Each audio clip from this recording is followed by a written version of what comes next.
Delivery from the Pain. Chapter 1, The Outbreak. The world had changed.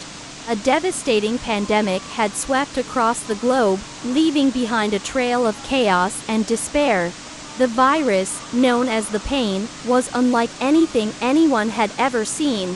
It infected the human body, causing excruciating pain and turning its victims into mindless, bloodthirsty creatures. Jack Thompson, a former Army medic, had witnessed the horror firsthand. He had seen his friends and comrades succumb to the pain, their bodies twisting and contorting as they transformed into monsters.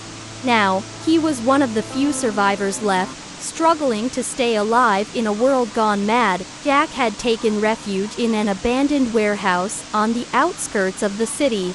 It provided some shelter from the elements and offered a relatively safe place to rest.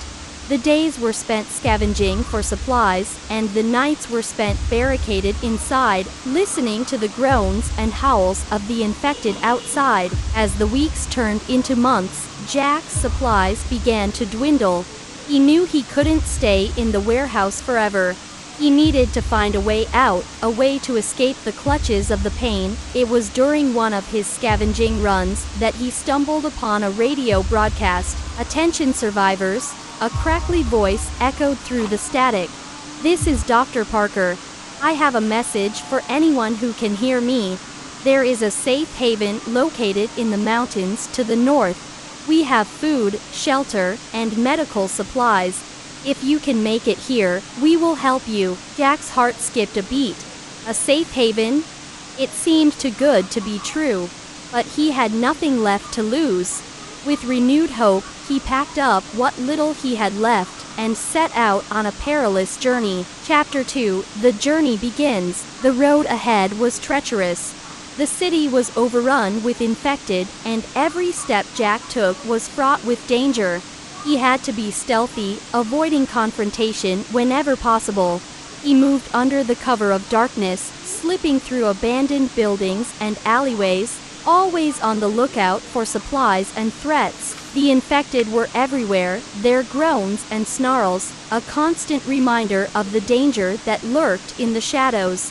Jack had become an expert at evading them, using his knowledge of tactics and survival skills to stay one step ahead.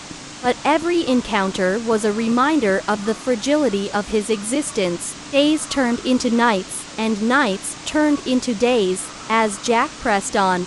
He crossed desolate landscapes and ventured through crumbling cities.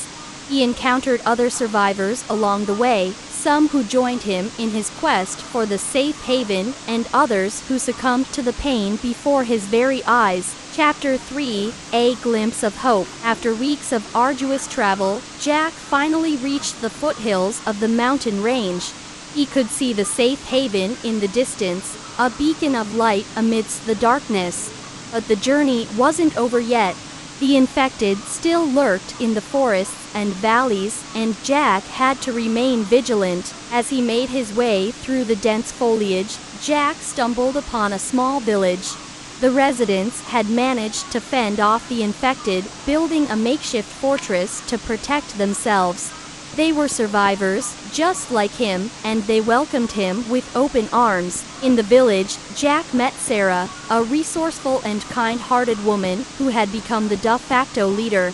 She had organized the survivors, assigning tasks and ensuring everyone's well-being. Sarah told Jack about the safe haven and offered to help him reach his destination. Chapter 4, The Final Battle. With Sarah's guidance, Jack and the group set out once again. They faced numerous challenges along the way, encountering hordes of infected and fighting for their lives. The journey tested their limits, pushing them to the brink of exhaustion and despair. But they pressed on, fueled by the hope of a better future. Finally, they reached the safe haven. It was a sight to behold, a fortified compound, nestled high in the mountains. The walls were lined with guards, and the gates opened to welcome Jack and the survivors. Inside, there was food, shelter, and medical supplies, just as Dr. Parker had promised. The safe haven became a new home for Jack and the survivors. They found solace and companionship in each other, rebuilding their lives and finding purpose in the midst of the chaos. The pain still existed in the world, but they had managed to carve out a sanctuary, a place where they could live without fear. Epilogue. In the years that followed, Jack became a respected member of the safe haven community. He used his medical skills to help others, tending to the sick and injured.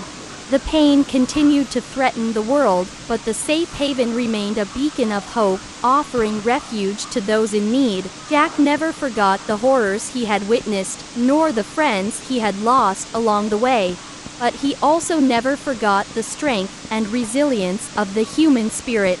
In a world ravaged by pain, he had found deliverance, a deliverance from the pain that had consumed him, and a deliverance that gave him hope for the future.